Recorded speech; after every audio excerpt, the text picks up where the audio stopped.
I'm Ben Hooper, and this is Weekend Odds and Ends, a special Friday edition of the UPI Odd News Minute for November 7th, 2025. Welcome to Weekend Odds and Ends, our weekly roundup of the missed odd-portunities that didn't quite make this week's podcasts. The state government in Queensland, Australia, is considering a classification change that would allow for dingoes to be kept as household pets. The Queensland Department of Primary Industries is weighing a potential change that would see dingoes reclassified as Canis familiaris, also known as domestic dogs. The change is being considered as part of a review of Queensland's biosecurity laws ahead of legislative amendments expected to be made in the spring. Dingoes are currently classified as an invasive species in the state, meaning they cannot be released, relocated, fed, sold, or kept. A Department of Primary Industries representative said, "Dingoes will continue to be protected in national parks, and landholders will still be able to take action to protect their livestock from wild dog or dingo attacks under the general biosecurity obligation." The potential rule change has already received some pushback from wildlife advocates and experts. Alex Livingston of the nonprofit Defend the Wildlife said dingoes are a genetically, evolutionarily, and behaviorally distinct species that play an irreplaceable ecological role as Australia's apex land predator. Kylie Cairns, a genetics researcher specializing in dingoes, said the canines do not make suitable pets, explaining, "They're more wild, so they don't do as well in home environments as domestic dogs. They're much smarter, they're much better able to escape traditional domestic household home environments in terms of climbing up fences, and so they just don't generally fit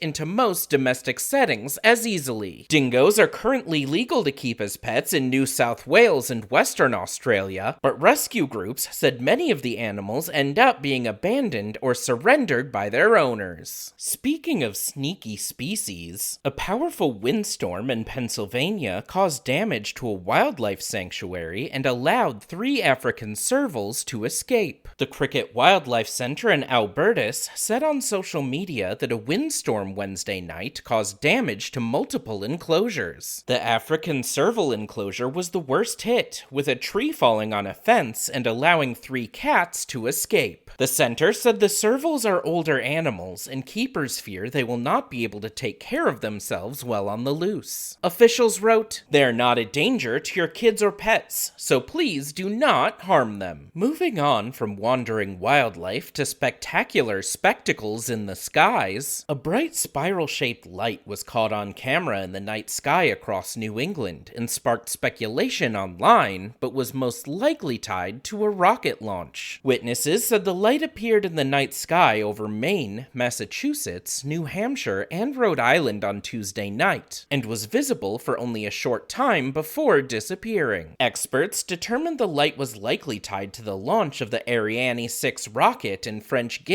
at 4:02 p.m. Tuesday. Emily Pike of WMTW-TV Maine's Total Weather explained the rocket, which was carrying the Sentinel-1D Earth observation satellite into orbit, apparently ejected excess fuel from its upper stage, which froze into reflective ice crystals that created the spiral-shaped pattern of light before dispersing. The Sentinel-1D Earth observation satellite is designed to capture images of the planet during both day and night. For these stories and more national, international, sports, entertainment, science, and odd news from United Press International, visit UPI.com. Follow the UPI Odd News Minute on YouTube and TikTok. Would you want a dingo as a pet?